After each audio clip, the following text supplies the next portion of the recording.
Coucou tout le monde! Enfin, recoucou, vous allez peut-être pas comprendre pourquoi, puisque j'ai la vidéo papoti papotade avant week-end, ou je sais plus comment je l'ai intitulée, qui est en cours de chargement. Et j'ai oublié de répondre à des commentaires que j'ai vus en dessous de la dernière vidéo, où vous me disiez que vous aviez eu une ablation de la thyroïde, ou que vous n'avez plus de thyroïde. Et j'ai oublié de rebondir là-dessus. Alors ça pose pas de souci par rapport à la visualisation de lumière ou de couleur turquoise sur la thyroïde. Puisque de toute façon, c'est en énergie. On parle d'énergie et il reste une mémoire forme de votre thyroïde. Ouh là là, attendez. Ouh là là là là. Je vais mettre silence, voilà.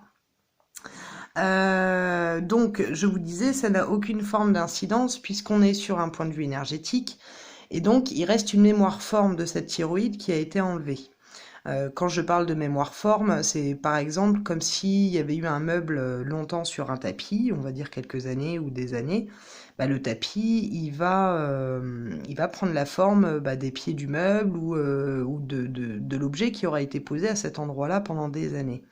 Bah, au niveau de l'énergie, c'est pareil. C'est-à-dire que là, dans le cadre de la thyroïde, elle a été existante pendant des années en vous, ben, votre corps énergétique, il en garde la mémoire. Donc même si il a été enlevé, elle a été enlevée, pardon, ben, votre organisme et donc aussi votre centre d'énergie garde la mémoire de cette thyroïde. Alors au niveau physique, ça ne fonctionne plus puisqu'elle n'est plus là, donc il y a des apports d'hormones qu'elle produisait, hein. A priori, c'est comme ça que ça fonctionne. Mais en énergie, ça change rien. C'est-à-dire que du coup, vous allez pouvoir apporter ce qui manque dans cette zone en visualisation, mais en énergétique, je répète. Vous allez comprendre pourquoi je dis je répète, puisque dans la dernière vidéo, j'ai dû préciser des choses à ce niveau-là par rapport à des amalgames qui ont été faits sur des conseils qui ont été pris comme médicaux, alors que ce n'étaient pas des conseils médicaux, mais énergétiques.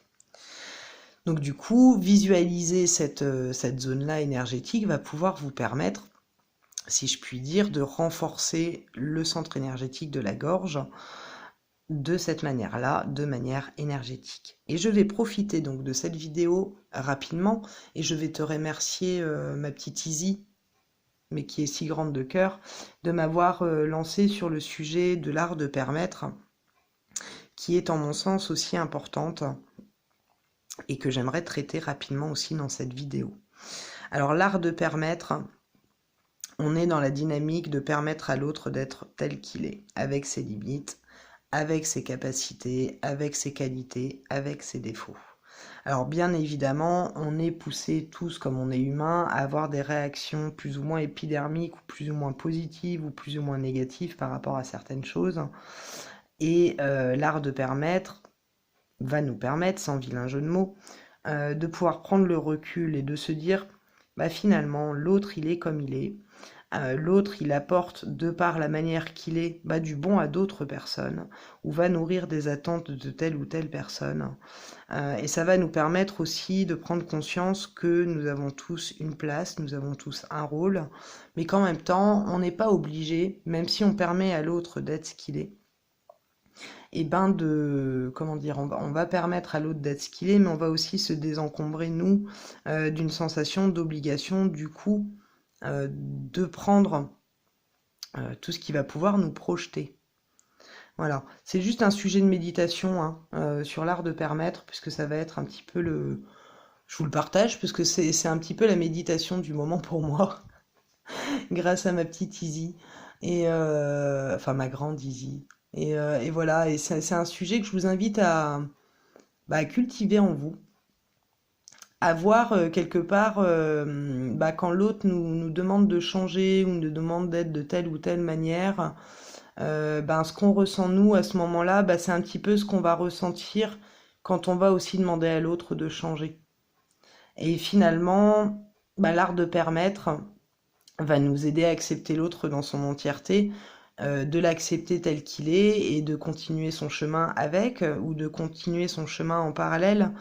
Mais comme c'était dans les énergies de la nouvelle lune, cette histoire de continuer des chemins avec certaines personnes et d'autres pas, ou etc., ça a été le sujet de beaucoup de vidéos ces derniers temps au niveau des énergies, en tout cas actuelles, hein. Ben, ce sujet-là de l'art de permettre, je trouve qu'il aide beaucoup aussi dans ces libérations ou dans ces changements qui sont présents en nous. Voilà. Ah là là là là là là là là. Mais je vais pas développer plus parce que je suis complètement désenracinée et je voudrais pas vous faire des kilomètres de blabla qui vont pas être constructifs. Donc je vais vous laisser juste sur ce sujet de méditation-là, pour ceux que ça intéresserait, hein. Mais je trouvais intéressant et peut-être que je développerai davantage plus tard. Mais ça m'apparaissait important parce qu'on est en train de changer de paradigme et on va être de plus en plus amené à vivre avec des gens qui sont de cultures différentes ou des personnes qui ont des points de vue personnels différents des nôtres. On est amené à côtoyer des gens qui vont pas forcément avoir le même état d'esprit ou les mêmes ou qui vont être en train d'aborder le changement différemment de nous. Souvenons-nous qu'au début de nos prises, avant ces prises de conscience que nous avons eues tous, eh ben on était comme ces gens-là. On était comme ces personnes qui, jusque-là, remettent en question, doutent, et la remise en question n'est pas négative puisqu'elle permet de réfléchir, elle permet de maintenir, comment dire, le focus sur des choses où on ne s'égarerait pas. Mais par contre, ben, on est passé par là. Nous aussi, on a été réfractaires. Nous aussi, on a été, comment dire, on a eu ces réactions-là. De manière générale, quel que soit le sujet, avant les prises de conscience, on était comme ça. Avant de prendre conscience qu'on avait besoin de changer notre système de consommation et nous changer d'abord individuellement pour faire évoluer les choses, eh ben, on était, comme beaucoup de gens, persuadés que le changement vient de l'extérieur. C'est un exemple. Donc en fait, des fois, on va se retrouver un petit peu agacé de voir les gens, d'autres personnes avoir du mal à prendre la mesure de ce qui se passe ou de pouvoir conscientiser comme nous. Donc c'est un bon moyen aussi dans l'art de permettre de se rappeler de comment on était encore il y a peu de temps. Chacun évolue à son rythme. C'est ce que je vous disais dans l'autre vidéo. Si vous n'arrivez pas tout de suite à faire des méditations ou à travailler des phrases positives pour le développement personnel, ou si vous n'arrivez pas tout de suite à atteindre l'objectif fixé aussi bien en énergétique qu'en développement personnel ou quelle que soit l'autre thérapie que vous utilisez pour aller mieux. Mais ne vous découragez pas, je sais que c'est pas évident parce que des fois on est vraiment brassé émotionnellement et qu'on a tendance à être découragé du coup du fait de cette lourdeur. Mais sachez que même si c'est pas perceptible tout de suite, ça apporte ses fruits. On a été conditionné depuis l'enfance d'une certaine manière, on a appris les choses d'une certaine manière, il a fallu des années et des années et des années pour que le conditionnement ou le formatage soit fait de cette manière. Donc dites-vous bien que pour déconditionner ou déformater, il faut fort heureusement pas autant d'années, mais il faut beaucoup de temps. Il faut énormément de temps, ça se fait pas du jour au lendemain, certains arrivent très rapidement et d'autres mettent plus de temps. Donc permettons-nous les uns les autres d'évoluer à notre rythme, de conscientiser les choses progressivement et quelque part, ben c'est aussi un bon enseignement pour nous de se rappeler quel a été le chemin parcouru, par quoi sommes-nous passés. Et dans l'art de permettre, il y a aussi permettre à l'autre d'avoir ses différences, d'avoir ses champs de croyances différents, etc., etc. Voilà. Donc c'était juste le petit sujet de fin. Moi, je vais rester ancrée dans cette dynamique parce que ça m'apporte beaucoup de réfléchir à ce sujet-là. Et je me suis dit que comme ça me faisait du bien, peut-être que ça vous ferait du bien à vous aussi. Et autre chose qui a pu être compris de travers par rapport à la loi de cause à effet, la loi de cause à effet, je ne la vois pas d'un ordre négatif, c'est juste qu'une action ou quelque chose va occasionner une réaction et va occasionner de cette réaction-là un retour positif ou négatif. Donc en positif, c'est une action de grâce, en négatif, vulgairement, je dirais, c'est un retour de bâton. Mais dans la loi de cause à effet, c'est neutre. Je vous parle souvent de juste, c'est l'équilibre des deux pôles, c'est-à-dire que dans une même situation, on peut avoir du positif et du négatif, ce qui entraîne un effet de neutralité. Voilà. Mais là, dans ce cadre-là, la loi de cause à effet, en elle-même, est ni positive ni négative. Voilà. L'action de grâce peut tout aussi bien être dans cet effet de loi de cause à effet. Et un autre mot sur lequel je voulais rebondir, une autre phrase, c'est le qui ne dit mot consent. Alors, ça a été aussi mal interprété, je comprends très bien que ça puisse froisser, mais le qui ne dit mot consent, je le prends au sens large, puisque on le voit au niveau, par exemple, du système, on cautionne des choses et on ne dit rien. Mais dire, ça peut être aussi le changement. Des fois, on peut ne pas dire les choses et pour autant être dans le changement. Donc, pardonnez-moi si ça a pu froisser. Je comprends très bien la portée du message. Mais lorsque je disais qui ne dit mot consent, c'est que lorsque l'on constate qu'il y a quelque chose qui est dissonant, eh ben, on l'apporte. Voilà. C'est tout. Et je pense que chacun qui fait des retours positifs ou négatifs est dans cette dynamique-là, justement de participer au changement et aux prises de conscience. Et je vais méditer aussi sur cette phrase du qui ne dit mot consent du coup ce week-end pour en voir les limites. Donc merci beaucoup parce que ça m'a fait beaucoup réfléchir. Mais ça ne veut pas dire pour autant, effectivement, que si on ne dit rien, on consent aux choses. C'est simplement que dans l'adage, c'est qu'on constate que beaucoup constatent des dysfonctionnements mais ne disent rien et finalement c'est plutôt dans l'ordre de la personne. Comment dire ça?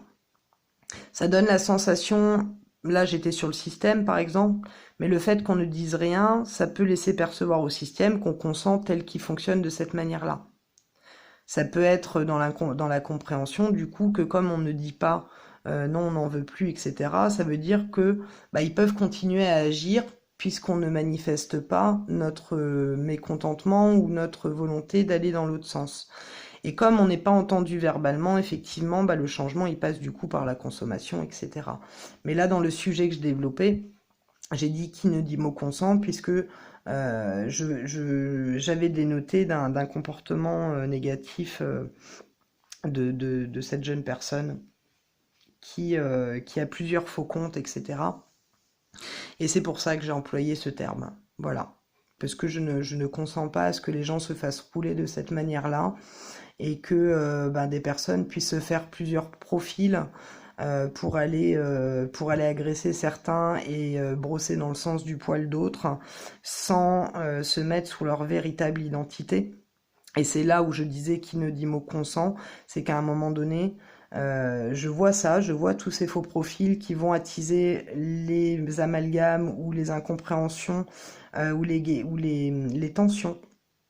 Je les vois, ces faux profils, et je me dis que cette personne a plutôt tout intérêt à utiliser que son profil. Et qui ne dit mot consent, c'était simplement pour ça. Voilà. Donc je suis navrée si ça a pu vous toucher, c'était pas le but, et effectivement c'était maladroit.